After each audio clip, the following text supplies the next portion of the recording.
एक ऐसा एक्सीडेंटल मुख्यमंत्री जिसे अपना पीए तक लगाने का अख्तियार नहीं, मंत्रियों की लिस्ट हो या अफसरों की सब कुछ दिल्ली से आती है, वो अहंकारी भाषा बोल रहे हैं। दो प्रश्न मैंने उठाए। पहला प्रश्न, सरकार ली 3100 रुपया प्रति क्विंटल धान की कीमत का वायदा करके, श्रीमान नायब सैनी जी ने, भाजपा ने और मोदी जी ने।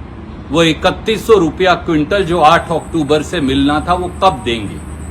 दूसरा सवाल था, जिस प्रकार से धान की खरीद में किसान की, मजदूर की, मंडी के आड़ती की बेकदरी हुई और राइस मिलर्स के साथ धोखा हुआ, उसका हल निकालने का।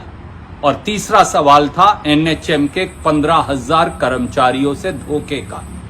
जैसे ही इन बातों का जवाब नहीं तो वो उल जलूल भाषा बोलकर दलित समाज का अपमान भी कर रहे हैं और अहंकारी टिप्पणी मुझ पर भी कर रहे हैं। मुझे तो फक्र है हरियाणा के डूम समाज पर। गरीब हैं, यही उनका कसूर हो सकता है। वो निर्धन हैं, साधनहीन हैं, ये उनका कसूर हो सकता है। पर डूम समाज के बगैर ना हरियाणा के संस्कार और ना संस्कृति चल सकती। पूरे डूम समाज का और दलित समाज का अपमान कर श्रीमान नायब सैनी क्या साबित कर रहे हैं? ये जान लें कि जब तक किसान, गरीब, मजदूर, मंडी मजदूर, आड़ती, मिल मालिक, राइस मिलर, उनके साथ अन्याय होता रहेगा, तब तक मैं आवाज उठाता रहूंगा।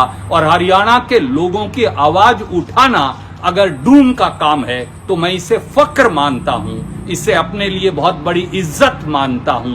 पर अहंकार की कुर्सी से वापस आइए। आपको तो चीफ प्रिंसिपल सेक्रेटरी लगाने का अधिकार भी नहीं। एक दिन लगाते हैं, अगले दिन उतारते हैं और उसके बाद अहंकार की भाषा में बात करते हैं। चुनाव जीता है पर लोगों के प्रति जवाबदेही खत्म नहीं हुई। श्रीमान नायब सैनी जवाब मांगते रहेंगे, ये हमारा कर्तव्य है। एक ऐसा एक्सीडेंटल मुख्यमंत्री जिसे अपना पीए तक लगाने का अख्तियार नहीं, मंत्रियों की लिस्ट हो या अफसरों की सब कुछ दिल्ली से आती है, वो अहंकारी भाषा बोल रहे हैं। दो प्रश्न मैंने उठाए। पहला प्रश्न, सरकार ली 3100 रुपया प्रति क्विंटल धान की कीमत का वायदा करके, श्रीमान नायब सैनी जी ने, भाजपा ने और मोदी जी ने। वो 3100 रुपया क्विंटल जो 8 अक्टूबर से मिलना था वो कब देंगे? दूसरा सवाल था, जिस प्रकार से धान की खरीद में किसान की, मजदूर की, मंडी के आड़ती की बेकदरी हुई और राइस मिलर्स के साथ धोखा हुआ, उसका हल निकालने का। और तीसरा सवाल था एनएचएम के 15,000 कर्मचारियों से धोखे का। जैसे ही इन बातों का जवाब नहीं तो वो उल जलूल भाषा बोलकर दलित समाज का अपमान भी कर रहे हैं और अहंकारी टिप्पणी मुझ पर भी कर रहे हैं। मुझे तो फक्र है हरियाणा के डूम समाज पर। गरीब हैं, यही उनका कसूर हो सकता है।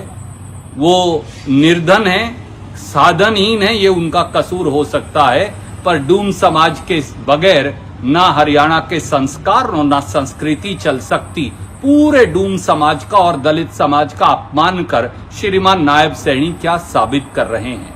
ये जान लें कि जब तक किसान, गरीब, मजदूर, मंडी मजदूर, आड़ती, मिल मालिक, राइस मिलर, उनके साथ अन्याय होता रहेगा, तब तक मैं आवाज उठाता रहूंगा। और हरियाणा के लोगों की आवाज उठाना अगर डूम का काम है तो मैं इसे फक्र मानता हूं, इसे अपने लिए बहुत बड़ी इज्जत मानता हूं। पर अहंकार की कुर्सी से वापस आइए।